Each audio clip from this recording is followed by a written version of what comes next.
दोस्तों, हम अपने जीवन में हमेशा अपने मन को लेकर परेशान रहते हैं। हम यह सोचते हैं कि हमारा मन भला शांत कैसे होगा। हमारे मन में तो तरह तरह के विचार चल रहे हैं। हम काम कुछ और करना चाहते हैं, लेकिन हमारा मन हमसे कुछ और ही काम करवा लेता है। इससे पहले कि आप अपने मन को शांत करने का प्रयास करें, यह जानना जरूरी है कि मन का व्यवहार शांत होने वाला है ही नहीं। अगर मन शांत होने वाला हो सकता तो इस दुनिया में सभी के मन शांत हो गए होते और हर कोई अपना जीवन सुखी सुखी बिता रहा होता। फिर ना तो कोई हंगामा होता और ना ही किसी तरह की कोई तकलीफ। सभी का जीवन खुशी खुशी बीत रहा होता। फिर ना तो आप और ना ही मैं पैसे कमाने के पीछे भाग रहे होते। समस्या तो यह है कि हम ज्यादा से ज्यादा चीजें इकट्ठा करना चाहते हैं, क्योंकि हमें लगता है कि हमारे पास जितनी ज्यादा चीजें होंगी हम उतना ही सुखी रहेंगे। लेकिन वास्तविकता तो यही है कि बाहर की किसी भी चीज में कोई सुख नहीं है और ना ही उनमें कोई दुख है। और यही कारण है कि जब हम किसी चीज के पीछे भाग रहे होते हैं, जब हम कोई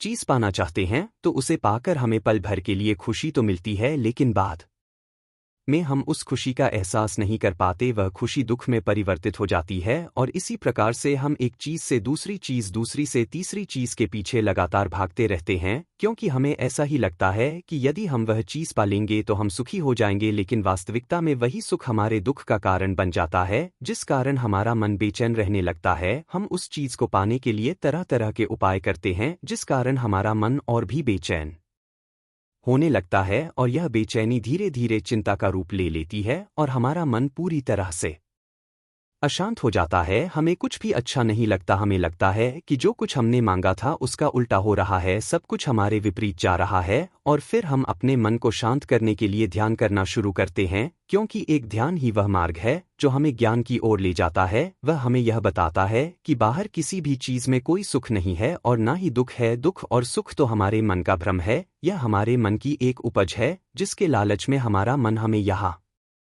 वहां भगाता रहता है। जैसे कि महीनों से भूखे एक भिखारी को अगर एक सूखी रोटी भी मिल जाए तो वह उसके लिए सुख है, वह उसके लिए अमृत है। और ठीक उसी के विपरीत यदि किसी धनवान के घर पर 56 प्रकार के भोग भी बन जाएं, तब भी वह उसे खाकर तो दुखी ही रहेगा। यह तो उनकी मनोस्थिति पर निर्भर करता है। इसे और अच्छे से समझने के लिए आज की जो कहानी मैं आपको सुनाने जा रहा हूँ, इस कहानी के माध्यम से आप यह समझ पाएंगे कि हमारे मन की स्थिति क्या है और हम इसे कैसे नियंत्रित कर सकते हैं।